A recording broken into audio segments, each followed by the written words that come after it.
Hello, hello. Welcome to Film Seizure, now playing. I am Jeff Arbuckle. With me is Chuck Moore. Chuck, how's it going? Going all right. How are you? Hey, doing pretty good. Doing pretty good. Fresh back from Fan Expo Chicago. Nice. Did you see my boy Scott Snyder? I saw him. I did not get in on the line. There In was the a line. line. The line was quite long for him. He's like the Um, hottest thing in comics right now, probably. Yeah, So. yeah, Scotty Snyder, and he was there with Greg Capullo too. So both of them were, hot shit there. So, Yeah, I'm wondering if he's gonna do, not to derail this, but I'm wondering if he's gonna do an like the art for upcoming Absolute Batman would be pretty mm, cool. Yeah. yeah, Yeah. yeah, yeah. But we are not joined by Jason Oliver. I think Jason said something. He said he didn't want to talk to me No. this month, but next month, next week. When we get back on our regular schedule, he said he'll be ready then, but he didn't want to talk to me yet right now. He said that Chuck Sometimes you guy need a was fine. break. Yeah, yeah, yeah. He said that Chuck guy is okay, but Jeff, no, no, No, not this not week. today. No. Yeah. No, in truth, he has been doing he's been doing some traveling. He's been seeing the world, whereas we're just sitting inside a movie theater. True. So who's really living the best life, right? I don't know. I'd kind of like to go to Spain. Well, I went to one of my favorite cities, so I Yeah, guess, yeah, Chicago's awesome. yeah. So anyway, but yeah, so we've got some movies to talk about here. A couple of things that Chuck is going to, one thing he's going to catch up on. Another thing is a TV show that he just finished up. So, but I think, you know, I think we can just go ahead and rip the Band-Aid off and talk about old Spidey Mans. Yeah, the hot shit right now, Yeah, Spider-Man. like really hot. Like it took all of like what 17 days or something for it to be the fourth highest grossing movie of all time. It's pretty crazy. I semi expected there to be a letdown with this movie. I don't know why, but I just expected it. I mean, Spider-Man is the king when it comes to. I mean, like a lot of comic book people will say, "Oh, Batman or Wolverine or what," but the world, it's Spider-Man. And People Spider-Man love translates, Spider-Man. he Yeah. translates really well to film too. Oh yeah, yeah. And it's just he's just an easy guy to like. He's an easy guy to root for. And in Spider-Man Brand New Day, which this movie is far more well appreciated than the namesake storyline. But Right. the or the One More Day Brand New Day was okay, but One More Day, no, that Right. was no good. Right. That permanently hurt my relationship with Spider-Man. One I More think it Day. permanently hurt a lot of people's relationship with Marvel Yeah, in yeah, general. Yeah. yeah. But They didn't trust him after that. right, right. Yeah. But yeah, so in Spider-Man Brand New Day, let me actually pull up my notes, that'd be helpful. Yeah. So we've got this is Destin Daniel Cretton, who made I think it was well appreciated. I think it needs to be more appreciated. Shang-Chi. Oh Did you yeah. see that? When it hit streaming, so it's Yeah. been a while, but yeah. But it's a pretty good flick. Yeah. And he ran the Wonder Man show, which is very good. And if you Yeah. haven't seen that yet, check that out. That one I did not. So Yeah. yeah, someday we'll Um, see that. both Jason and I like that quite a bit. But yeah, this is written by Chris McKenna and Eric Summers. So it's kind of it's a new it's a new director for a new trilogy of sorts. And this movie really does a good job of bringing the fun of Spider-Man out.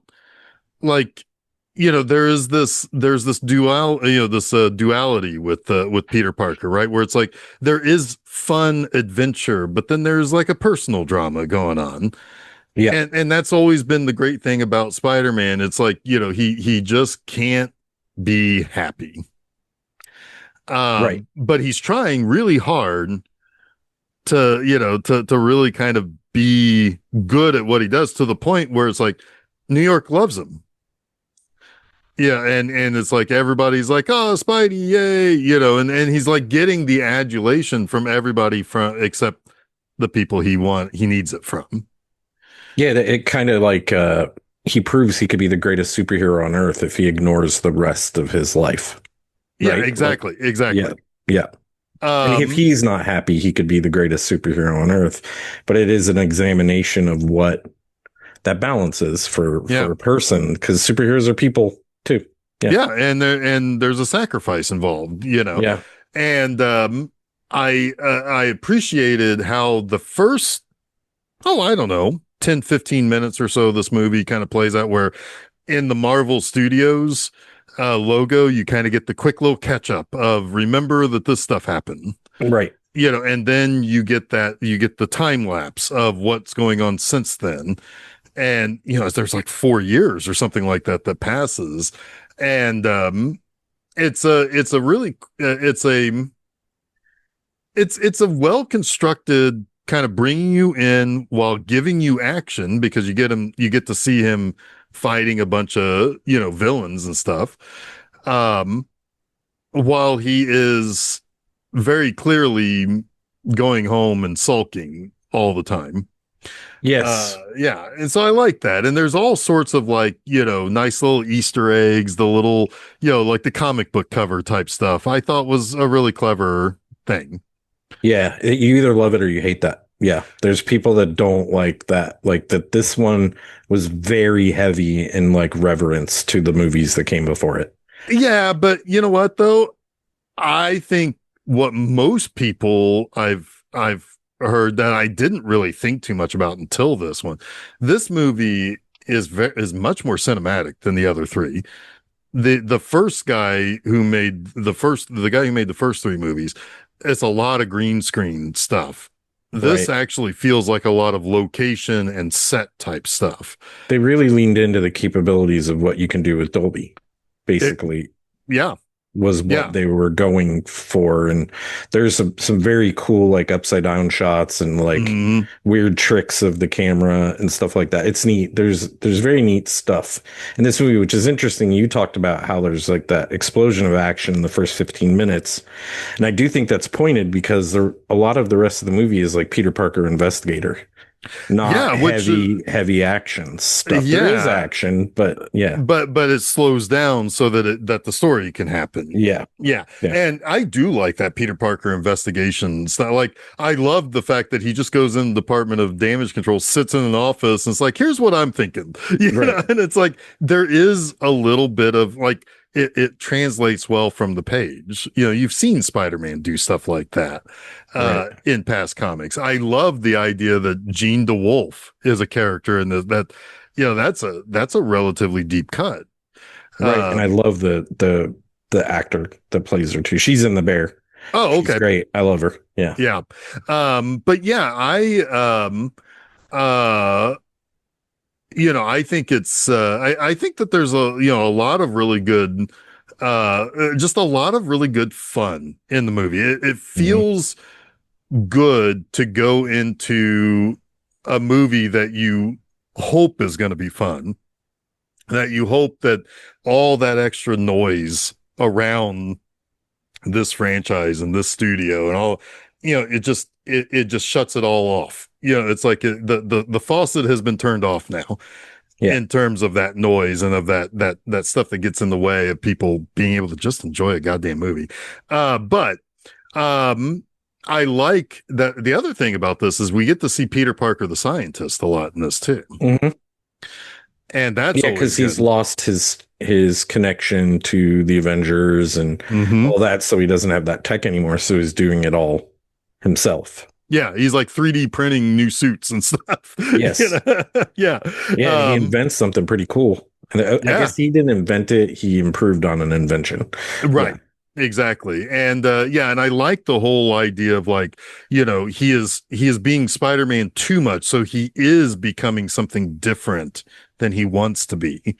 Right. And how much of that is really technically psychological manifesting in a physical way for the movie, and how much of that is, you know, oh, Natural spider progression. DNA. Yeah, Yeah. exactly.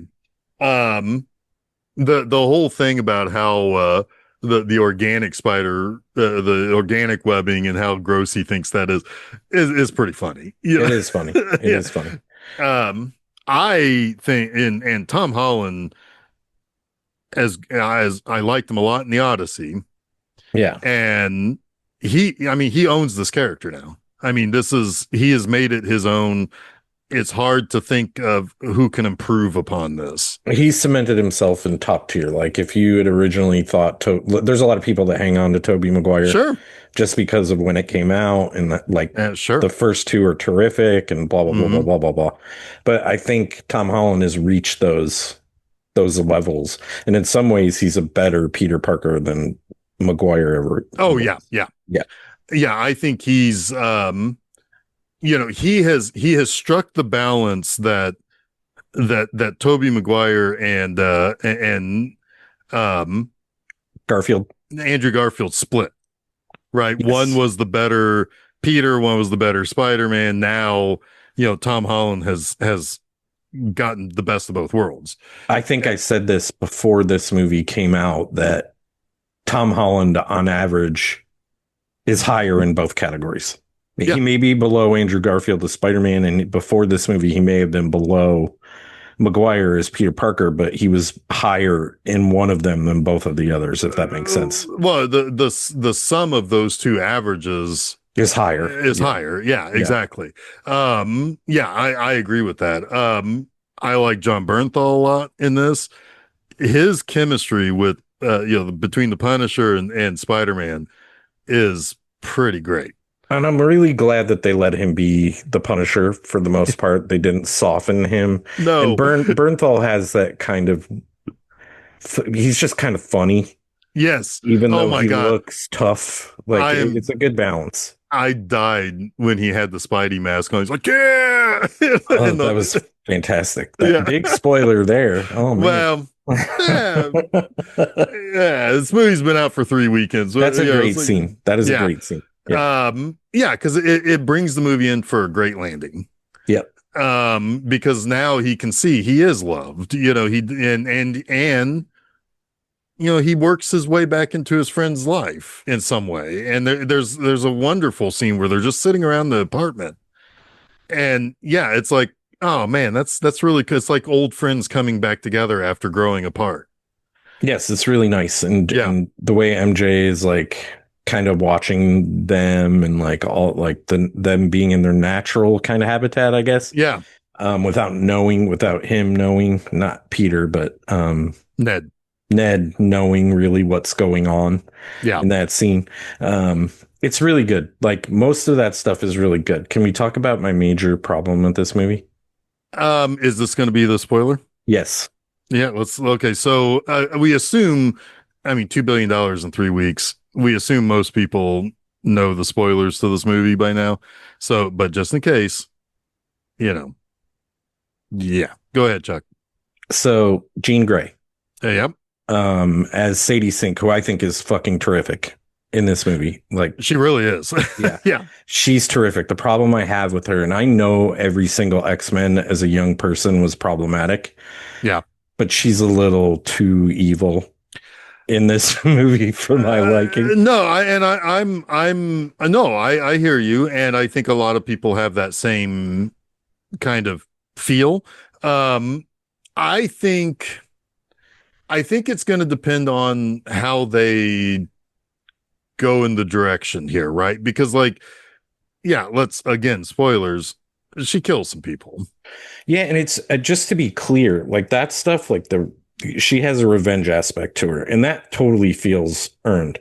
But Sure. the way she treats Peter Parker, Spider-Man, is the stuff I have a problem with. That the lengths that she's willing to go Oh yeah. for someone that has not hurt her is Yeah. just kind of in her way. Is she could have just told him what she was doing. Instead, she torments him. And Yeah. that's for the movie, so you can keep her kind of secret and not like you don't know. And it is like a cool idea to have the main villain in quotations be someone that's not really. Yeah, You know? I mean, I think what's going to be interesting to see going forward. Now, one thing I will say, how that gets resolved is beautiful. I think It there's is. a really sweet scene that makes them friends in the long run. Yes, they share an Um, experience that's yeah, yeah. and that I like. I I also like I what I want to see now is I think we now get a redemption arc for the X-Men movie, right? That will come a couple of years from Yeah, now, first we right? have to see really bad things happen to the X-Men, presumably. Yeah. Well, The ones we know and love are the going to ones have we know, yeah, the ones we know yes. have to get out of the way. Yes. Yes. Um but I can't I mean, Chuck, I know you're excited as I am about one particular piece of casting. Yeah, which it's funny that a lot of people have a problem with that particular piece of casting, which is I pointless. don't know how. I don't know anybody who does. She's too short. She's too this. She's too that. Oh, Like whatever, she whatever. can't What? handle. She doesn't have the chops. I'm like, well, you obviously haven't seen Obsession if you don't think Oh, she that's looks not like even that. who I was talking about. No, I am excited about that casting. I'm talking about Emma Frost. Oh yeah. Oh God. Yeah. Absolutely. Yeah, I'm okay. actually more excited about Indy Navarrete, Sure. but I do Well, like yeah, that. but well, we know what to expect from Samara. Yes. Yeah, this is Indy getting her. She's up in the big leagues now. Yes. And I Yeah, think like that character Rogue is going to have a lot to do with what happens. And I think Emma Frost will too, but yeah. Rogue is a I very important piece of the X-Men story, right? Well, absolutely, and particularly in our lifetime. But it was a major part of the 2000 movie. Yes. So I So wonder how they'll do that. Like you don't want to retread that stuff. no, but you can like this is why I think maybe the X-Men becomes a redemption for each of these characters because they get perceived as monsters or they are monsters at first. I don't know. Yeah, there's going to be a little like I think they have like the opportunity to do something really cool with these characters and I hope they do it. But Yeah. it Um like this was good like having Jean Grey in this movie giving the backstory of almost every X-Men. Like yeah. almost every one of them is a problem child who Hmm. who struggles with something in their life and they're brought in by Xavier and taught how to function like in society. And the ones Yeah. that don't become Magneto or somebody else, right? Right, exactly. Yeah, Yes. exactly. Um, but no, as far as Spider-Man goes, I mean, I don't know, man. It's like I had a mm, I didn't have as much because I just want to see what the next thing like how are they going to I They mean can resolve hopefully it. yeah like I want to see how they give her that redemption for what she'd done. So in this movie, but as far as I mean this is I like this almost as much as No Way Home, and that was my favorite going into this. I mean, I was feeling really good after the movie. Yeah, it's really good. I think it's a little less like grand scale than No Way Home is, but you expect that, I Right, guess, from the first in a new trilogy, and I think it does set the foundation for where Peter is going forward, right? right, And it's a clear launching off point for the other series, which I think they did pretty well with that, yeah, and it lands like a very emotional note at the yeah. end that's good. Like it's just a good movie. Yeah, and I love the fact that yes, this is a Marvel movie still. So you still have Bruce Banner, you have the Punisher. Florence Pugh is hilarious in this movie. Like the I was whole kind of surprised what they were willing to do with her, yeah. Oh my honestly. God, like everybody talking about how much they would never miss a day in the office if that was the office they had to work in. It's like Oh yeah, yeah, yeah, I'd be absolutely. I'd prune be there. skin. Yeah, I would show up early and I would leave late. yeah. But I mean, all of that it's still a Marvel, but all of those other pieces, they're in service to the Spider-Man story. Spider-Man is not in service to the greater universe. All of these things are there for Spider-Man's story. And it does connect him to the greater universe, and it gives a certain character a direction after this movie, who's kind of been off the grid for a while too, Mm-hmm. which is the Hulk, right? And Bruce Right. Banner. Like Yep. there's a relaunching there of some sort. as well. Hmm. And man, he's fucking huge. I don't Oh, think yeah. he's ever been this big No, in well, because they finally got the, let's make him so angry he gets bigger and bigger thing, like the old days of Hulk. yeah, like the whatever world conqueror Hulk or whatever. Oh yeah, Yeah, the World War Hulk. Yeah, well, I mean, I think we might be headed in that direction. probably. Maybe. It is gonna. I think it is. The whole universe is probably gonna get a little more space-y Yeah. as we go forward. It seems like that, and that they even like kind of hint at that in this Well, movie. yeah, because yeah, it's like that, which is, Could be uh, a myriad of things that it we're could be. seeing in that scene. Yeah. Could be, but yeah, I no, I still give this a 4.5 stars. I gave it an A minus. It's just a fun time. It's just a Yeah, it's fun time. probably the second or third best movie I've seen so far this year, I think. It's going to be one that's going to stick around, and it's like, is it going to be a late inclusion, or is it going to be, or is Middle it pick or something. is it in there? Yeah, it's Yeah. we'll see where everything goes from here. But I'm glad. I know that your family, you got a lot of Spider-Man fans in your family, so I was glad to hear that everybody seemed to enjoy it. Yeah, at least one huge one, and she loved it, and the other two who are maybe ancillary or whatever, they really liked it too. So it appeals to everyone, and that's the broader audience you're talking about with Spider-Man. Spider-Man is king. Yep. Yep. So, yeah, no, I'm glad to hear that we're both simpatico here. Oh, Mm-hmm. by the way, I don't want to move on yet until I mention this is just for you. I got Oh, that's Spider-Man beer. awesome. Do you know what Biro is? It's probably no alcohol. It is, and it's Tom Holland's company. Oh, I did not know that. So I bought a sixer of Biro because it's like, oh, I like the Spider-Man cans, and Yeah, that's pretty yeah, cool. you get a little note from Tom Holland in there, and Where'd you with get your it order. from? We get it up north. I just ordered it on their website. Ah, cool. I got it before I went to Chicago, but I thought, I have the problem with alcohol. Maybe let's see if non-alcohol. And sure enough, no The flushness. flushing. Good. Yep. So there you go. But while I take a sip, let's go to Oak Street. End of Oak Street. I do kind of feel like maybe you and I are going to have differing opinions on this, or Well, let's maybe, hash it out. yeah. Um, I was kind of excited about this movie going in. Sure. The cast is Hmm. like Anne Hathaway, Ewan McGregor. Of course, I don't know the kids who are in it, but from the jump, that this movie just didn't do it for me. Really? Yeah, Okay. it had a setup that felt a little forced. Okay. The things that were happening just didn't jive with me, and then everything else after that is pretty stupid. There's some funny moments, and I just nothing ever felt like natural in the storytelling to me. It all felt like a series of things that had to happen for us to have a complete kind of viewing experience. I thought the actors were good. Hmm. Like Ewan McGregor is what is that, early 80s dad was like in his Yeah. outfits, or late 70s, whatever. I can't It's remember what early year. 80s. Yeah. Yeah. Yeah, soundtrack indicates it's probably around 83, 84 or something like Yeah, that. I guess Yeah. the music does inform that. I was looking forward to like a fun dinosaur, maybe newer telling of like Jurassic Park.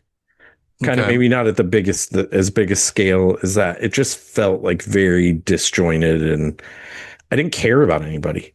Huh. Okay. Yeah. Um, that's kind of interesting because yeah, I do think we had kind of an opposite take on this. Um, okay. I want to say first and foremost, this is not a perfect movie for me. No, definitely not. Yeah.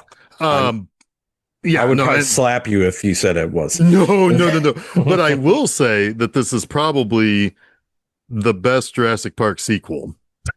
Okay, but that's not a hard bar to. That's not a hard bar. It's not a hard bar to cross. No, it sure isn't. And that's unfortunate, isn't it? It is. But at the same time, I okay, so how do I want to say this? Because I hear you and I appreciate how you kind of felt it was disjointed. So I don't have any issue with that.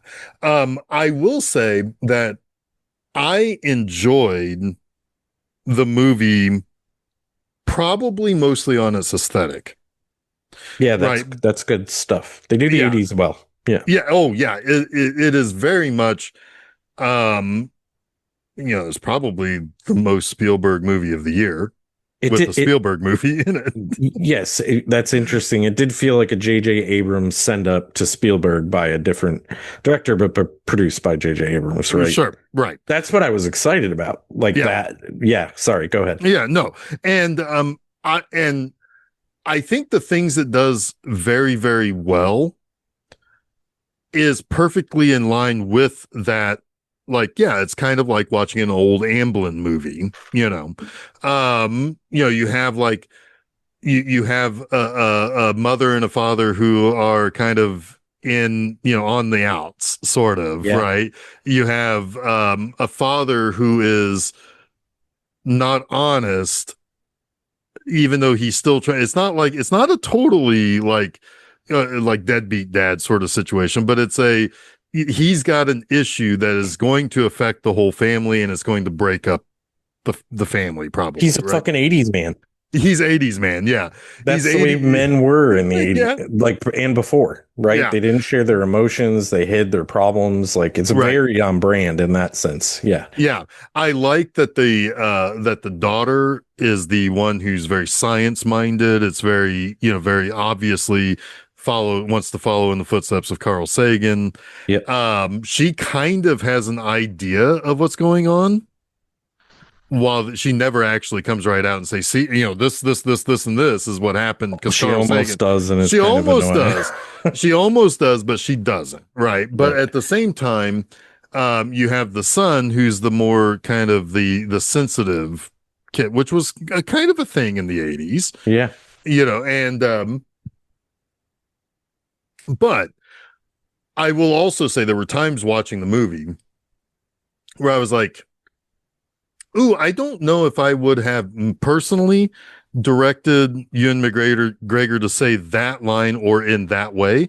But then I thought about it as soon as I had that thought where it's just like, yeah, but in a 1982, the movie of that is kind of this era, there's some bad lines in there. We just don't think of them as much because they're in movies that are beloved or adored. And I'm kind of like, even when it's not perfect, it is kind of fitting into what I like the most about it. Yeah. If that makes sense. I don't know if that. He's probably the least of my problems in this movie because actually feels like an 80s man. Sure, But sure. you're waiting for Starbuck to show up and do what he does. You're waiting for the lady to jump out of the closet or her bedroom and do what she does. You're waiting for certain things that all inevitably happen, like the whole movie. Yeah. Like there's too many, like, I don't know if you want to call them Chekhov's guns or like just set up that is going to play a role and it does exactly the way you'd expect it to. Like there are no surprises. Even like at least well, for then me, I think there was one surprise. but yes, there were two surprises in that 5 minute span. The photograph and then the other. The photograph of the humping brontosauruses was hilarious. That's my favorite moment in the movie. Well, and then because there was a moment of the movie just like, hey, take a look at this shit. It's like, yes, the movie is kind of poking its fun at itself a little bit, right? Like, yes, or at least having fun with itself a little bit, where it's like, this is the only time we're ever going to be able to take this picture. So, pose in front, and he's posed all goofy. And, and the funny thing is how that picture becomes really, really emotional later, yes, which is kind of silly, but I don't know. I'll allow it. I don't know. yeah. I also have a very, very large problem with the very ending of this movie. The resolution, and I don't feel good about this family going forward when one of the people did not experience what they needed to be be a good person going forward. Like Yeah, there's a little bit there that doesn't feel right and probably dangerous for that family in some way. Yeah, I mean, I can kind of. I'm probably overthinking it. Yeah, I mean, I wonder if, like, yeah, I mean, we're probably like, I think we're probably looking at it as, we're two nearly 50-year-old men watching a movie that as probably 12-year-olds we would have loved. Yes, because we don't think about that stuff when we're Right. 12. I kind of wish one of my kids went with me to give like their opinion because Steph did not like it. Like this is the first movie I can remember in a while where she didn't say it's okay. She said I didn't care for it, Okay. which is kind of like, and she's not like this sci-fi like dinosaur kind of movie lover Hmm. anyway. She was like, "Why did you take me to this?" I was like, "I didn't know. Like I like what I expected from this. It tried to deliver, but Right. it just didn't reach the." Why did you Why take did you me? why? Like, she just didn't like. She's like, "This is not my thing," and I was like, "Well, it would have been if it landed. I think the way I expected it to, Hmm. but." I'm not surprised that Yeah. you enjoyed it, honestly. Yeah, I mean, I think also, it's like I went and saw it with Shannon. We were up in Chicago for, so he and He I. enjoyed it too. Oh yeah, yeah, we Yeah, we uh we had a good time with it. And and we were kind of on the same page of like it's not perfect, but its imperfections are kind of perfect for the aesthetic that the sure, movie's built in. sure, Like almost like the imperfections were like purposely baked in, kind of like a let's just think about how this would have been written 45 years ago or something like that. sure. Um and yeah, I mean it yeah, and there were I will say one thing about this movie. And I'm curious, even though you didn't care much for it, what you thought of this part. It's like I think one thing this movie does do well is it does pump the brakes a little bit on any kind of like overly jokey stuff. Like there are some funny or chuckle moments, but it doesn't seem like the movie stops dead for a joke. I guess it depends on how you take the second moment after the brontosauruses are humping, because that is kind of funny. Sure. In a way, it's probably shouldn't be. It doesn't have the emotional impact I think they would want you to feel from that moment. Yeah. Did you have an Um, or did you find it kind of funny? well, I mean, I think it was kind of one of those, oh shit. And then you kind of chuckle because of the start of it was kind of where I was at. Yeah, It's like, oh shit. Oh, wow. It's like, didn't expect that, or yeah. whatever. But like, yeah, I don't know. I But think you're right. It the, doesn't overdo it necessarily, but I do think they don't strike the right balance between the comedy and the seriousness too. yeah. It's a little imbalanced in that, like, am I supposed to be laughing or am I supposed to be sad right now? Like, Oh, there's a lot of yeah. those moments in this movie. Well, because I didn't think that I didn't think it was, I thought it was better balanced than that.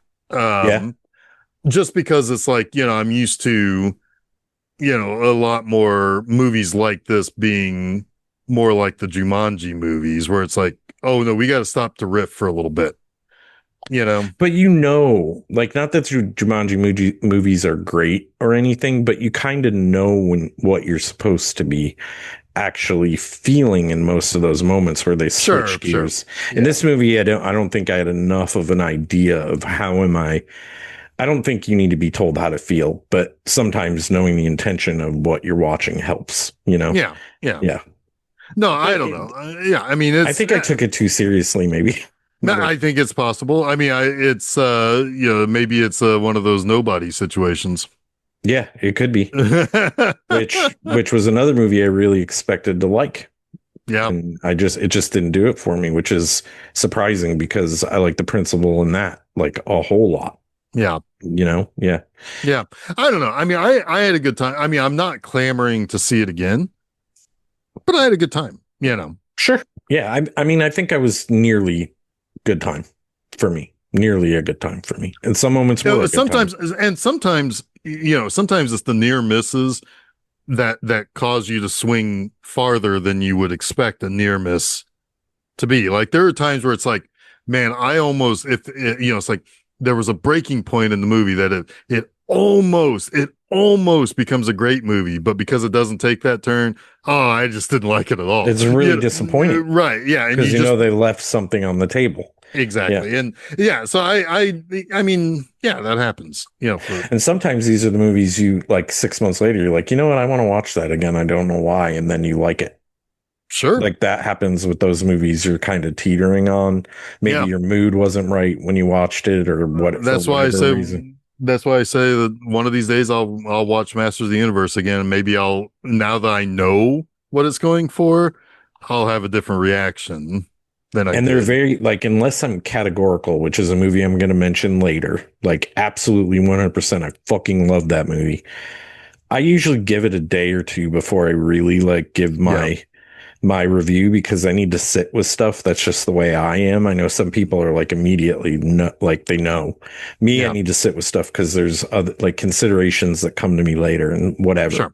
Sure. Um, yeah, but this one I kind of knew and it hasn't changed just yet for any reason. Even this conversation with you, which are sometimes like we have an episode and it totally Mhm. changes my opinion. And I know we're not going into major depth here to where that likely would happen, but yeah. Well, I mean, we just had that with, for me, with the House with Laughing Windows, where I was like, I don't know. I came into that episode, it's like, I watched it a couple days ago. I still don't know what I think about it. Yeah. And then I kind of landed on, yeah, yeah, okay, yeah. It's above, it gets past the bar, or Yeah. whatever. Yeah. Which is often the case with like Italian giallo movies. They are teetering on something a Yeah. lot of the times. Even for Sure. me, when I love that format or that genre, whatever you call it. Yeah. Yeah. Well, you brought up Giallo. I Yeah. guess technically I brought it up, but then you actually said the word. Yeah. So I want to talk about Her Private Hell. Oh, so you would call it like a giallo. That is what I agree with anybody who says it's like a neon drenched giallo, because yeah, it kind of Oh, is. Um, would I like it? well, I want you and Jason to watch this movie, and if I'm the dissenting vote in the negative way, I will accept that. Sure. But yeah, this is Nicholas Winding Refn, who did Drive, which I fucking love. Drive, Great movie. a great movie, great soundtrack. Put a bookmark in soundtrack here in just a moment. But this is written by Refn and S.D. Giordani. Oh, And I very nearly left the movie 1 hour in, holy shit. but I went to the bathroom. I kind of like, did my business, kind of patted my face down with some water. I'm like, you can do this, Jeff. You can do these last 40 minutes. You can do it. And I went back in, and then I sat through the last 40 minutes. And I was like, I wish I hadn't done it, Jeff. Wish you hadn't done it. It's Sophie Turner, right? And you like her, right? Sophie Thatcher. And yes, I do. Oh, Thatcher. Yeah. And I really like Havana Rose Liu, who was in Bottoms. Yeah, yeah, yeah. She was also, there was something else that she was in too, but um it's like, I like Refn, it's like, or at least I like Drive a lot. The look of the movie was interesting,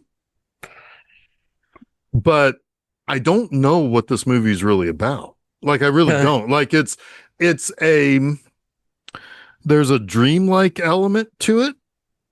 There's a nightmare like element to it. There's a story like element to it that's like almost kind of a meta type of thing. hmm There's a futuristic, it sometimes looks like Blade Runner. Other times it looks like it's just like a set representing a different time and place. Um, and I will say this, the movie is absolutely gorgeous. It is the best designed movie of the year. Hmm. It also has one of the best scores of the year from Pino Donaggio. Hmm. It's just one of the worst movies of the year. For the rest of it, it's so what this is about is like you've got like this city that kind of like is up above like this kind of foggy mist that uh um kind of settles on this town. Sure. And there's this apartment that's kind of above the clouds, where Sophie Thatcher and her father, who's played by Doug Ray Scott, which is kind of nice to see him, Yeah. again. And he is married to Havana Rose Liu, so who were used to be friends with Sophie Thatcher until she married her father. There's a whole like internal thing there. Yeah. And then they meet this other girl who wants to become one of the stable of actresses that is kind of, I don't know, it's a little bit of a grooming situation with the Mhm. Doug Ray Scott character. And so she kind of gets brought in. And so it's a lot of like just pretty people kind of like staring at each other with no emotion and like saying things that are meant to be like kind of profound, but there's silly things that they're saying. Okay. It's it I don't know, man. I don't know. I don't know anybody who liked this movie. Like as far as like people that I've watched reviews of, and it's like there's this kind of beauty to it, and then there's like these kind of weird like there's this story about like this guy who is called the Leatherman, who goes around and will kill people if they're caught out in the fog, basically, because the fog Hmm. brings him. Um, or I guess the mist. The mist brings the thing, and there's these two weird Japanese ladies who are kind of like his heralds, and it's bizarre, man. It is. I mean, like I think it out Italian movies of the '70s. Interesting. Um, and then like there's this whole other story about this soldier who's trying to track down the Leatherman because he took his little girl daughter, his daughter, and like they implied that he killed the daughter or whatever. It's also kind of implied that it might be Sophie Thatcher. I don't know, man. It is a mind-boggling movie, but not in the good ways. I've kind of said that it's let's see, what are some of my notes here? Um yeah, it's like sound, the set design, a score fantastic, but the substance is completely missing.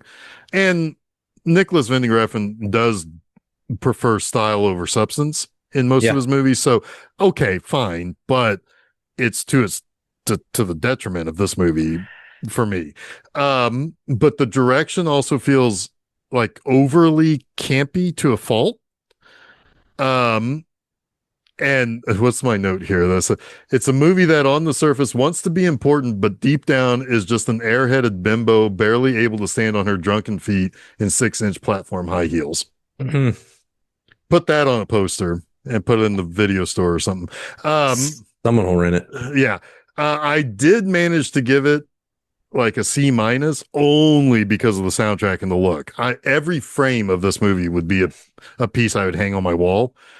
And the score, beautiful, but everything else is a hard, bad time at the theater. Interesting. So maybe I'll like it too. My only note that I can give here is that Pino Donaggio has had a hell of a career. Mm-hmm. Yeah. I know the name, but I've never looked at the full list of. He's Well, worked with some incredible I directors. mean, multiple times we've talked about him with Brian De Palma movies. Yeah, Dress to Kill and whatever the other one is. Well, the um, Blowout. Oh yeah, he did Blowout too. Okay, I'm And bad I with think he did. these. I think he did the Untouchables too.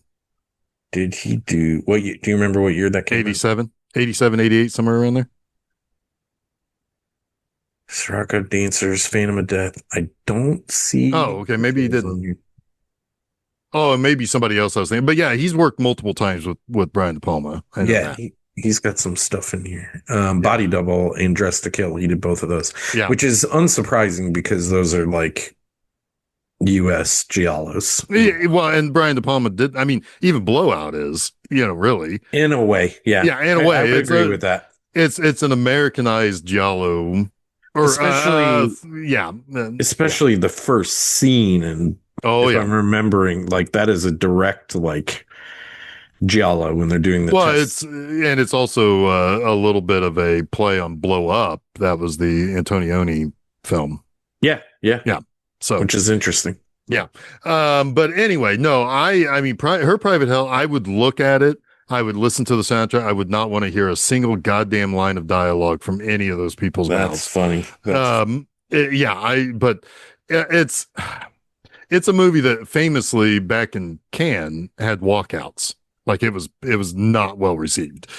Um, and I will say one thing, Refn did come back to make this film after kind of semi-retiring. And he said that, he had a near-death experience and that this is what came out of it. And I get that. There's a lot of neurons firing here, but to what end it doesn't really land anywhere. gotcha. Yeah. Gotcha. I'll report back when I get the chance to watch it. Yeah. Let me talk real quick about Exit 8 on Shudder, and then I know you've got a couple of things to catch up on. Um, okay. So this is a psychological thriller from Junki Kawamura. So this is a Japanese movie that is based on a video game. And the video game is, I mean, it kind of plays out like this. The video game is called The Exit 8. But what this is we meet a guy who only goes by the Lost Man. And the Lost Man is seemingly like he's riding the subway to work or someplace, although he's dressed down. He's not dressed professionally, but he's in a subway with a bunch of professional guys, and there's a woman, a young mother with a baby, and the baby starts crying, and one of the businessmen just reams her for not being able to keep her baby quiet. Of course. And it's really like it's I mean, it's all dialogue. It's pretty vicious dialogue, really. It's like, you're so stupid for not being able to do. You're so stupid. You're so Yeah, stupid. it's the guy from UHF. But anyway, man, we need to get that on the calendar at some point. Oh, that'd be an interesting one to talk about. It sure would be. But Yeah. but yeah, and so like meanwhile, the Lost Man, which is, again, this is the only name we get from it, he gets a phone call from his girlfriend who is saying that, yeah, she's pregnant. Technically it's his ex-girlfriend, but she's pregnant with his kid. Oh, And she's looking for direction for what he thinks is best, have an abortion or not. And he can't make a decision. He also can't stand up to the guy to tell him, it's like, it's not fair for you to, it's like, granted, he's not the only person who could say something to the businessman who's yelling at the mother, but he doesn't do it. He's clearly bothered by it, but he doesn't do anything about it. right. He gets off the train and he ends up in this never ending maze trying to get to Exit 8, which would be a very specific, end point where he's going to go meet his girlfriend and they're going to make the final decision. Okay. And so this plays out just like the video game is based on. What he's given directions from a sign on the wall that basically says, if you see any anomalies, turn back. If you don't see any anomalies, you have to decide whether or not you have to turn back or keep going. And it's almost like confusing directions. But he starts to realize that when he sees something that is not normal or that he doesn't expect to see, and he doesn't turn back, he always resets to exit 0 and he has to start all over again. Okay. And so like there are other people and things that are in this maze. So it's a little bit, it is the liminal space horror that like Backrooms is kind of like, the idea that it's someplace familiar, but you just can't get out of it. You can get lost in it. You have to, there's oddities in there. Because he starts to, he can't call for help. There's no real explanation as to why certain things are there. There are times where the posters on the wall that he's always like repeating exactly what he expects to see, like the eyeballs of the characters, whether they're cartoon or like models or whatever, start watching him and like start following him. There's a guy that always passes him and he never says anything. He's almost like a robot. And you get to find out his story, and there's another story of another person that's in so I, um, it's not, it's not a mind blowing movie, but I thought the atmosphere, and it is kind of spooky. It is kind of this, you do feel the desperation of holy shit, just find the stairway to get the fuck out of there, or whatever. Right. And it is about like, um, it's like there's stuff about uh, like it's kind of dreamlike, it's kind of nightmare-like at times. There's the idea of like not being able to make a choice and how Also, that was can affect, and wondering, you kind of get lost on your path if you just don't make choices. I was kind of wondering if the struggle to get to exit 8 was like related to his internal struggle to decide what he wants to do Right. about this thing, and the things that he sees on the way are like related to that. Obviously, the baby in the beginning and the guy yelling at the baby is a very like pointed Right. one, but yeah, Yeah. Yeah. And it's, and the way it resolves itself, it gives him now, okay, you get another chance to make some choices that you need right, to make, and really kind of take control of your path, basically. right. And, yeah, I mean, it's an interesting movie. And I think there's really only like three primary characters, three and a half primary characters, and it's like an hour and 45 minutes long. I mean, like and so you get to really be in this and like feel the frustration when he misses something, doesn't realize that he missed something, and he has to start all over again. Yeah, And so yeah, and you're kind of trying to figure out, what are we missing? What are we looking for? What is it that we're supposed to see this time? It's a right. little bit of a puzzle of a movie. I thought it was very solid. Very solid. Nice, nice. And you said Shutter, right? So Shutter. anyone Yep. can check that out. Yep, Shutter, Japanese, subtitled, all of that stuff. Yeah, it's really interesting that trying to see this guy, how he tries to solve the puzzle.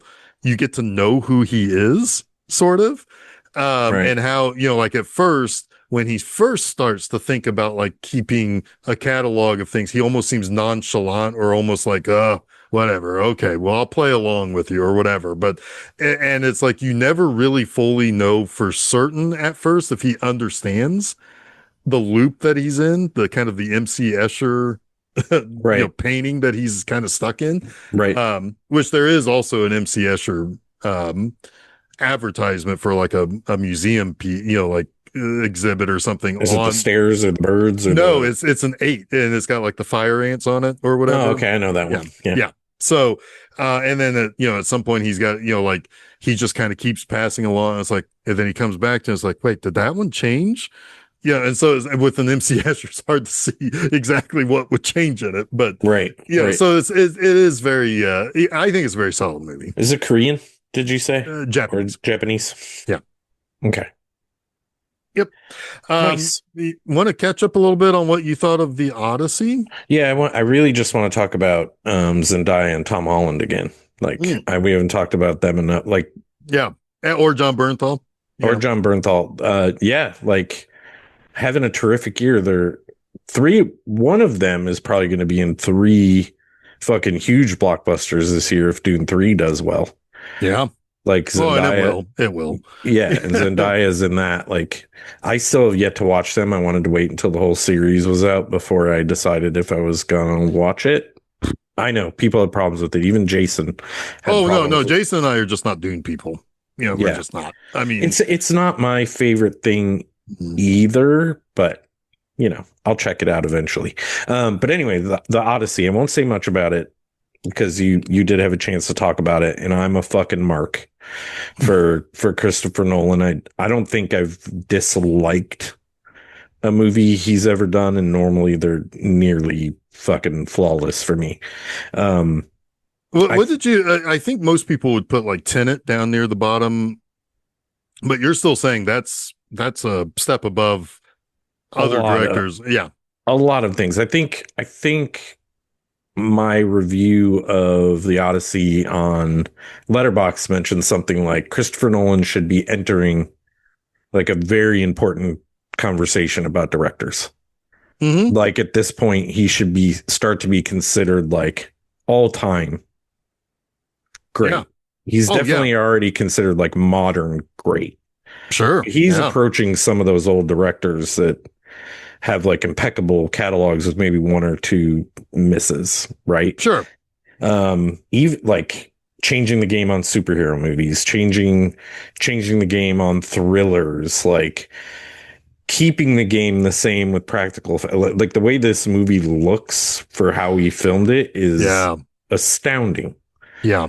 It's astounding. And anyone who's bitching about the armor on the knights or the how the period pieces weren't accurate, like you're stupid. Like it looked perfect. It looked Well, perfect in the a movie. lot of that talk dissolved after it's like, oh, we can't really say anything negative because our own fans are liking this movie. You know, it's Yeah, the campaign didn't work. no, it didn't. It did Sure, not it work on didn't this work with movie. Spider-Man either. No, it did not. And that to some degree that is more surprising that they weren't able to shut down some of those people from watching Spider-Man, you know. Yeah. But yeah, the Odyssey is hands down for me the front runner for movie of the year. It's top of my list right now too. I am like I told you this that the more I was separated from it, the more I started thinking about it, the more I liked it. Yes, because And the each little vignette scene in this yeah. like adds something to the movie, and some of them you didn't have enough time to think about how they impacted the story. And Jesus Christ, like Matt Damon, Oh like my I've always God. thought of him as a decent He's a good actor who was actor, but really good in Good Will Hunting, or he's had good roles. This was absolutely. like, holy shit, Matt Damon. Holy Yeah, shit. yeah. Yeah, it's like he can be action man, he can be old man, he can be vengeful man, he can be beaten down and like not sure of what he's He saying and runs the doing. gamut in this Yeah. movie for sure. And And Robert Pattinson was like oh my God. perfectly cast in this I movie. would watch a whole movie of that turd. Yes. Yes, because he's an interesting turd. Yes. He's so sniveling, and it's And Zendaya for her role, like the conscious. she Yeah. delivers. Yeah. She really delivers it. There's a funny story out there that I'll share real quick, and I don't know, I can't tell it perfectly, but Matt Damon was talking about how it's really hard to get accolade from Christopher Nolan on set, and he's never said anything I did was perfect.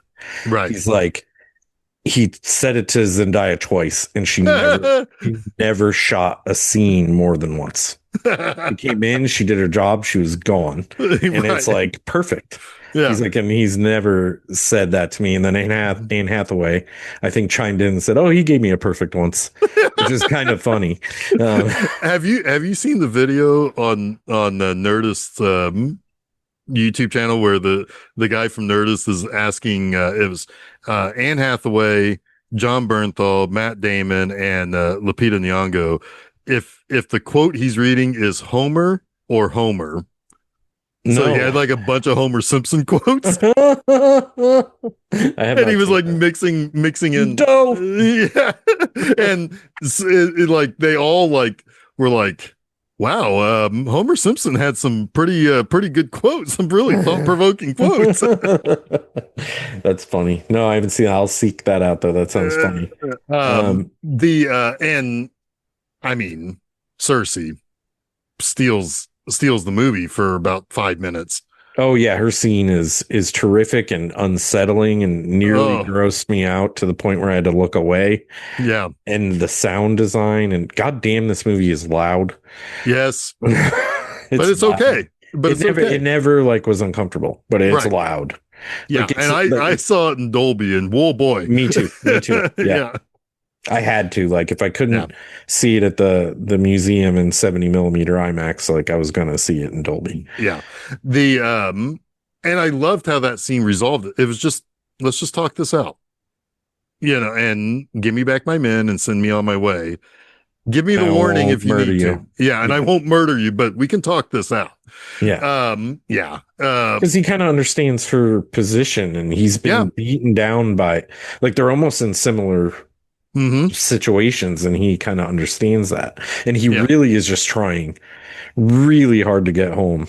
Right. He just, Man, the Well, torment and those it's men go through is insane. oh yeah, and it's like he's still trying to like it's like he it's never a well, I don't care what you guys think. He's no, I'm bringing you guys with me, but god damn it, just don't slaughter that goddamn cow. Right. Right. Oh yeah, when he shoots the deer, like, my God, and he walks up and it's a man, I'm like, oh shit. Like I Yeah, knew obviously at that right. point, but it's just really like really well done. Like Christopher Nolan's a goddamn genius. Yeah. Yeah, he really Uh, is. yeah, it's yeah, I had very very few notes if any at all, and any notes I had was resolved just thinking back on it Continually watching or yeah, or thinking back thinking on it. back on it. And then I got interested in watching like videos about like, like ancient scholars of ancient texts and stuff. Like, is it possible that Odysseus actually went into the Atlantic and made it to North America?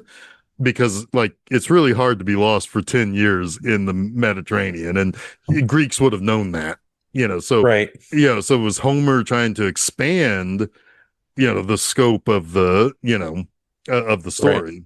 I kind of The, want to also go back. Sorry to interrupt. Go no, back and watch "Oh Brother, Where Art Thou" again, yeah. just to see like, because there's some obvious like parallels with the Well, siren. especially when he's like, we're in a bad spot. Yeah, man, we're in a tight spot because Yeah, there are a that's like, yeah, lot of tight spots, and yes, sure is.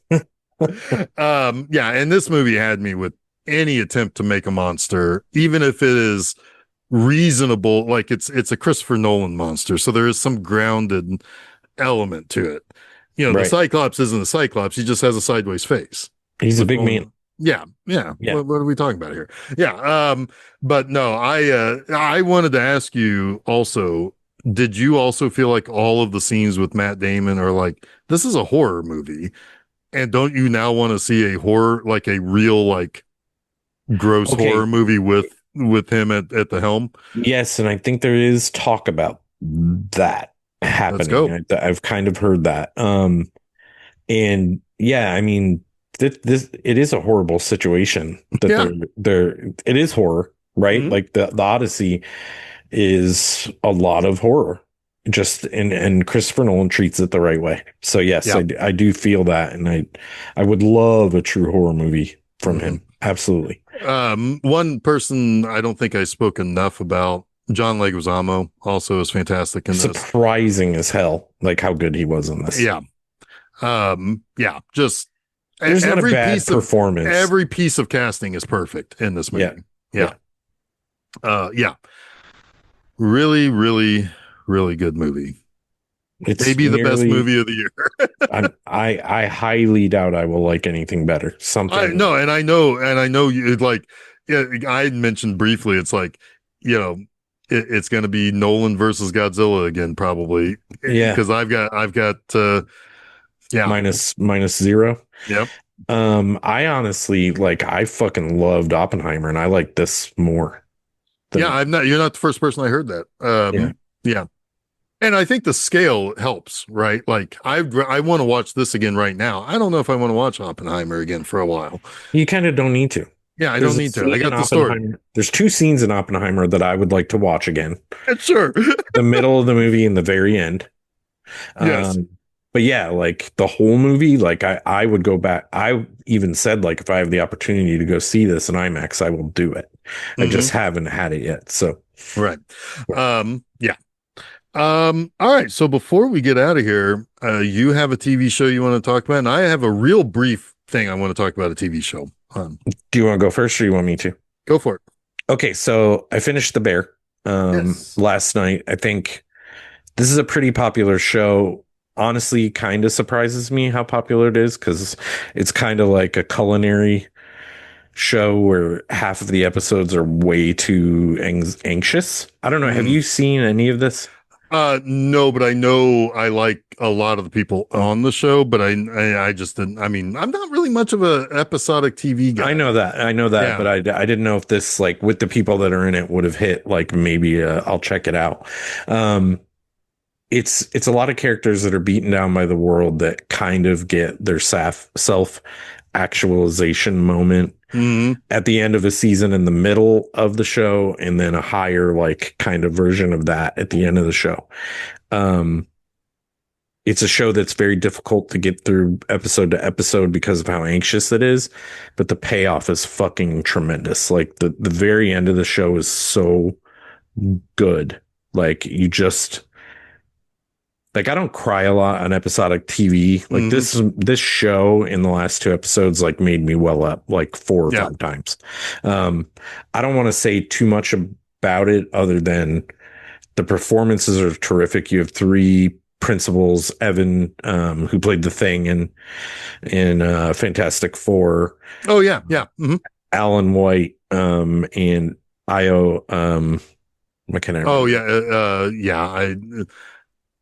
Yeah. From Bottoms and Yeah, from Io Edebiri. Berry. That's it.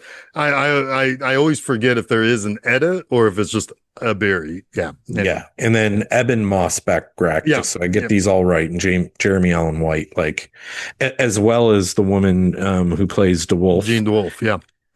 Just a great fucking cast. It has good moments of humor to like kind of bring the levity to the tension that is happening.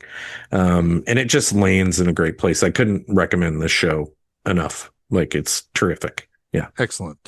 Um, I last night in last night from when we were recording this, Yeah. um, in the hotel room, perfect way to finish off a fan expo weekend. I watched the Yeah. first episode of Lanterns.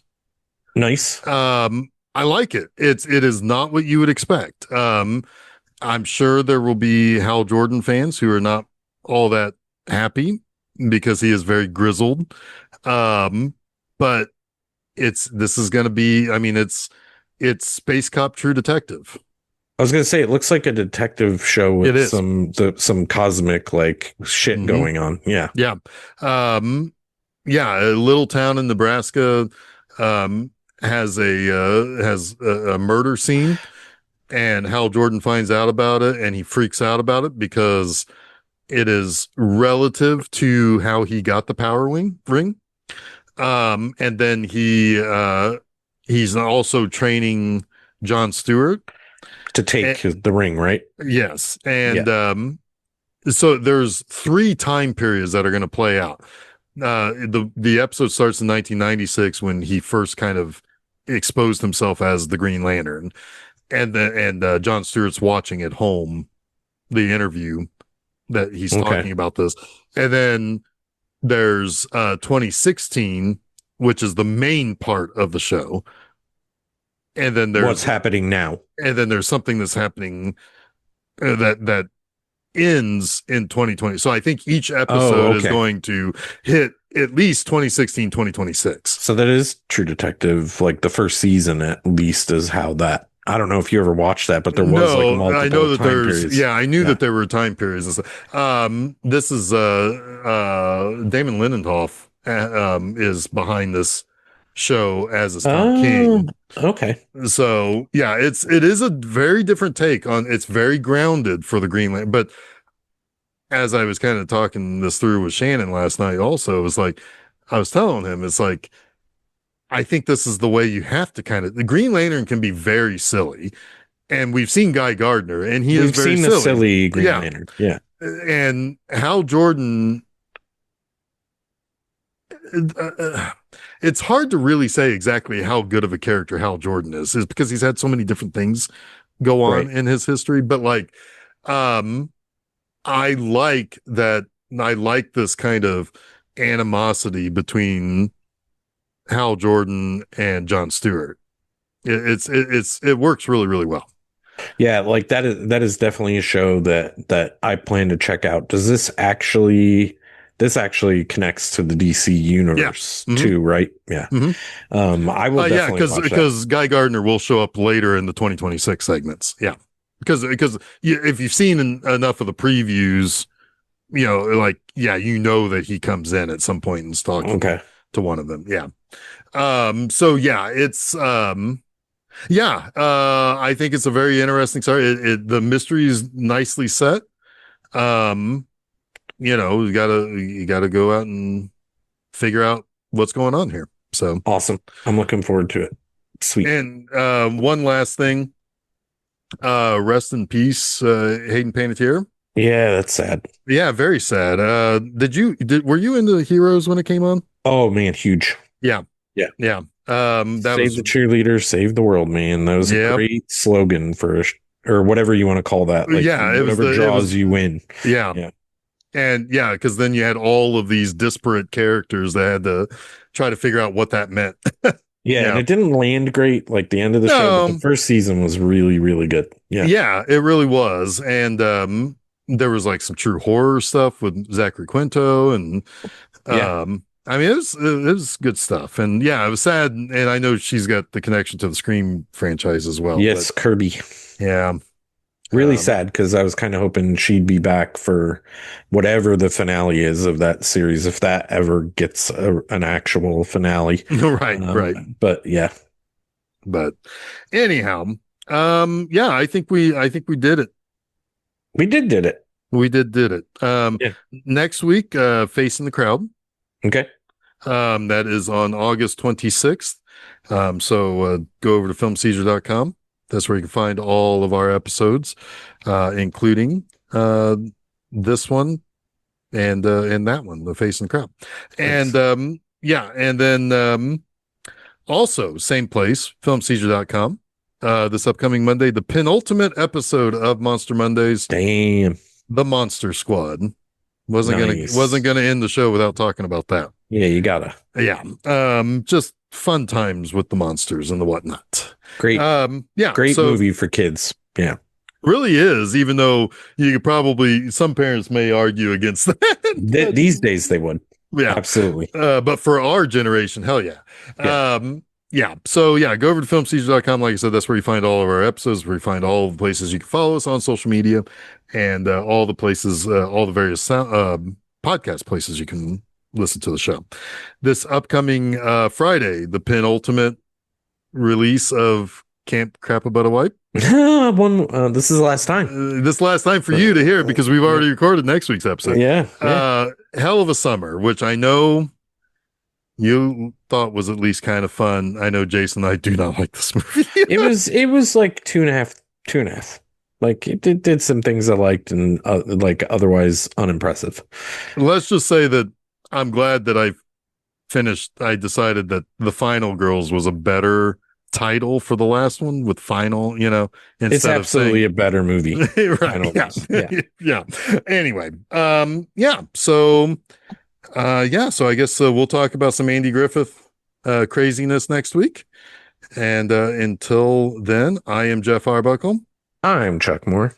You have been listening to Film Seizure. Without Jason Oliver. Yeah, without him, it's screwed. Get out of here.